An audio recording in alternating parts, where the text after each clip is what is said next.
Ah, Cristiano Ronaldo, arguably the most divisive figure in Premier League history. To some, he's a god among mere mortals, sprinkling magic on the pitch. To others, he's the football equivalent of a summer fling. Unforgettable, exciting, but over far too soon. And then there are the critics who'll tell you his legacy is more Real Madrid than rainy nights at Stoke. Today we're tackling the debate head on. Is Ronaldo's Premier League legacy legendary, fleeting, or just a bit overhyped? Spoiler alert, it's complicated. 1. The glorious first stint, from stepovers to stardom. Let's start with the good times. Ronaldo's first stint at Manchester United, where he went from skinny, step-over happy teenager to one of the greatest players on the planet. 3 Premier League titles, a 31-goal season in 2007-08, and the small matter of a Ballon d'Or in 2008. Not bad for a guy who spent his first season looking like he was auditioning for Dancing with the Stars.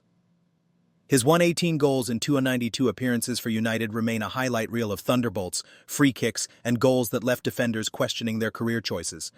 But let's be real. Those peak years from 2006 to 2009, that's the sweet spot. Before that, he was more flash than finish, and after that, he was, well, in Spain. Let's talk about those stepovers. Early Ronaldo loved them so much it was like he had a stepover quota to meet before halftime. Defenders weren't beaten, they were hypnotized into submission. His evolution was like a superhero origin story. From stepover boy to CR7, destroyer of defenses, it's the football equivalent of going from sidekick to lead avenger. 2. The return. Nostalgia versus reality. Fast forward to 2021, and Ronaldo makes his grand return to Manchester United. Cue the headlines. The king is back. The goals came too. 24 that season, including 18 in the Premier League. Not bad for a guy pushing 37, right? But here's the twist. The team? Not so great. United finished outside the top 4, and let's just say the vibes weren't immaculate. Critics argue his return was less about legacy and more about Instagram likes. Others claim he disrupted team dynamics, and then there's the infamous Piers Morgan interview. Because who doesn't love a retirement tour that doubles as a scorched earth PR campaign? Let's be honest, his return felt like bringing back your high school crush only to realize they peaked in 2009. Sure, they're still good looking, but the magic? Not quite the same. And that Piers Morgan interview, iconic for all the wrong reasons. Ronaldo blamed everyone but himself. It was the footballer's version of an Oscar speech. I'd like to thank me for being me. 3. Longevity versus legacy. The great debate. Now let's talk about why Ronaldo's Premier League legacy divides opinions. On one side, you've got the loyalists who say his peak years were so good they outweigh the brevity of his stint. On the other, you've got the longevity gang, the Giggs, Lampard, and Henry fans who argue that being great for 3 years doesn't cut it when others were great for over a decade. It's like comparing a viral TikTok star to a Hollywood legend. One burns bright, the other lasts. Does Ronaldo deserve to sit at the top of the Premier League pantheon? Or is he more like a guest star in its long-running soap opera? Ronaldo's short stint is like a limited edition sneaker drop, hyped, flashy, and sold out before you could blink. But does that make it better than the reliable old-school trainers? The longevity gang is hilarious, though. What's next? Are they going to argue Peter Crouch deserves the statue just for sticking around?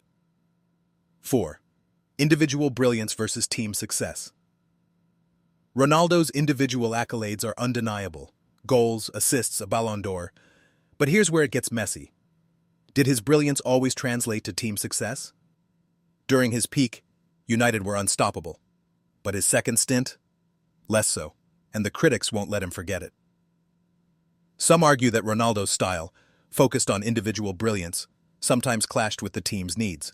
It's like having the world's best soloist in a choir. Sure, they're amazing, but is everyone else just backup? Imagine being Marcus Rashford and realizing your job is to cross to the guy who's already scored 800 goals. Talk about pressure. Manchester United FC or Ronaldo FC? The debate is real, and honestly, both sound like decent reality shows. 5. Cultural impact. Global icon or Premier League legend. Here's where Ronaldo shines brightest. His global appeal. From kids in Manchester to fans in Mumbai, he's a brand, a lifestyle, a meme-worthy celebration machine. But here's the catch. Is his Premier League legacy really why he's worshipped, or is it his feats in La Liga and the Champions League? It's like being famous for your supporting role in a blockbuster, but everyone knows you for the sequels. Sure, the Premier League put him on the map, but it was Madrid where he became CR7, the franchise. Ronaldo fans don't just watch football, they evangelize. Stepovers are a religion now, and "See You" is the official hymn. Forget Nike. His real brand is turning football celebrations into global phenomena. Name another player whose goal celebrations get meme treatment on every continent. 6. Fan reactions. Love, hate, and everything in between. And finally, the fans. Pro-Ronaldo factions worship his talent and impact. To them, he's untouchable. But the anti-Ronaldo crowd? They'll remind you of his Piers Morgan interview faster than you can say free kick goal. Then there are the centrists. Yes, they exist, who acknowledge his greatness but refuse to crown him king of the Premier League. It's like a never-ending Twitter war, #CR7 GOAT versus #, not in my Premier League. The arguments are fierce and everyone thinks they're right. Welcome to modern football discourse.